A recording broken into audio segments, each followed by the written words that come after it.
C'est l'heure de travailler, mon pote. C'est pas seulement pour aujourd'hui, c'est pour l'avenir. Fais le boulot maintenant. Il est temps de rester concentré, et tu le sais. Ne te laisse pas distraire par ce qui se passe à l'extérieur. Dieu travaille en coulisses, dans ce domaine que tu ne peux pas voir. Les choses ont changé dès que tu as reçu ce en quoi tu croyais réellement. Les bonnes opportunités, les bonnes rencontres, la guérison, l'abondance. Tout commence à s'aligner en ta faveur. On parle de l'injustice, de la difficulté, du fait que personne ne comprend. Et devine quoi? Tout ça c'est vrai. Ce n'est pas équitable. La plupart des gens ne comprennent pas, et ils ne comprendront jamais. Alors pourquoi en parler? Profite de cette occasion pour reconnaître que le chaos dans ta vie te façonne et t'améliore, parce que tu choisis de persévérer quand tout le monde abandonne.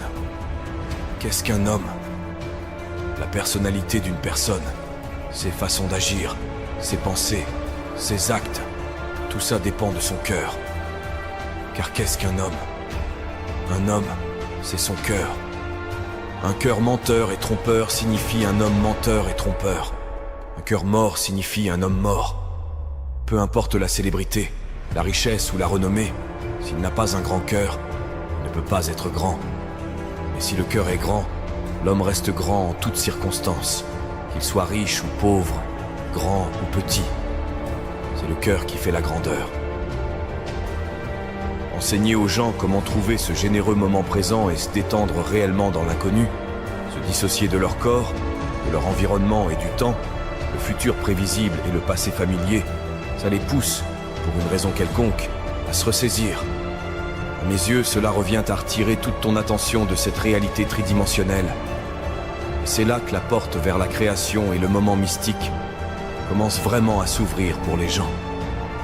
C'est facile d'utiliser ton enfance comme une béquille au lieu de la voir comme un outil. Beaucoup de divorces se produisent. Les gens disent que leur famille est dysfonctionnelle, utilisant ça comme une excuse. Mais ce n'est pas une excuse valable, parce que la famille de tout le monde est d'une manière ou d'une autre dysfonctionnelle. Élimine chaque béquille, débarrasse-toi de toutes celles-ci, et dis-toi que c'est à toi de jouer. Que vas-tu faire maintenant que tu as lâché tous ces fardeaux? Blâmer les autres est juste un moyen facile de s'en sortir. Dieu dépose des rêves dans ton cœur que tu ne peux pas accomplir seul. Tu n'as peut-être pas l'expérience, l'argent ou les connexions, mais Dieu les a. Tu es à une étape près de voir tes rêves se réaliser. On n'a pas le contrôle. Beaucoup d'entre nous n'ont pas le contrôle. Certains choisissent de rester à terre, mais ce sont ceux qui se relèvent constamment aussi vite qu'ils le peuvent, qui grandissent et qui réussissent dans la vie. Qui contrôle ta vie? Qui prend les décisions dans ta vie chaque jour? Qu'est-ce qui tire les ficelles dans ta vie? Avant de dire toi-même, pense à ça chaque jour quand tu te réveilles. As-tu pris les décisions que tu devais prendre pour progresser? T'en as besoin, sérieusement. Bien sûr, ça va devenir difficile. Bien sûr, plein de choses peuvent perturber ta concentration. Mais tu dois tenir bon, mon ami. C'est un autre niveau aujourd'hui.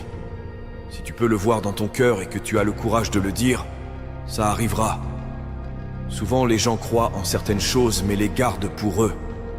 Si tu commences à parler de ce sujet, tu crées cette loi de l'attraction. Et ça deviendra réalité parce que tes rêves doivent être plus grands que toutes tes peurs et toutes les conséquences. Ce qui fait que les gens échouent, c'est qu'ils rêvent